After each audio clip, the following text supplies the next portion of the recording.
જાણવું જોઈએ. તેમની સામે કોઈ ભેદભાવ ન થાય તે ધ્યાનમાં રાખતા સંયુક્ત રાષ્ટ્રની મહાસભાએ વર્ષ 1981માં વિશ્વ વિકલાંગોનું વર્ષ જાહેર કર્યું. જે પછી આને લગતી ઘણી બધી યોજનાઓ સતત બહાર આવી. સંયુક્ત રાષ્ટ્રની મહાસભા એ સમાજમાં વિકલાંગો માટે જાગૃતિ લાવવા, તેમની સમાન તક વિશે વાત કરવા અને તેમની સાથે સામાન્ય લોકોની જેમ જ વ્યવહાર કરવા પર વધુ ભાર આપ્યો હતો. વિશ્વભરમાં આ દિવસ જુદી જુદી રીતે ઉજવવામાં આવે છે. ભારતમાં આ દિવસને આર્ટ પ્રદર્શન દ્વારા ઉજવાય છે. દિવ્યાંગ કલાકૃતિઓ બનાવે છે અને પ્રસ્તુત કરે છે.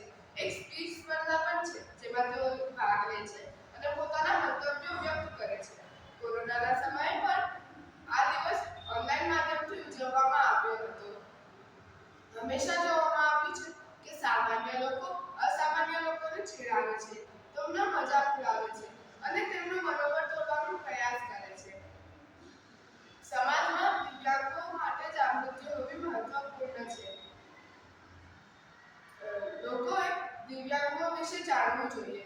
તેથી આ દિવસની ઉજવણી કરવી ખૂબ જ મહત્વપૂર્ણ બની જાય છે.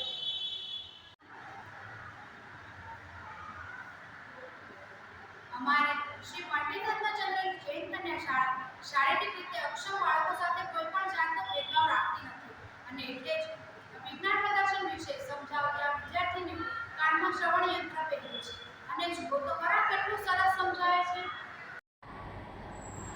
नमस्ते, मेरे प्रोजेक्ट का नाम है एनर्जी इज वाटर सिटी है। यह वाटर एक ऐसे आधुनिक शहर को दर्शाता है जहाँ ऊर्जा की वजह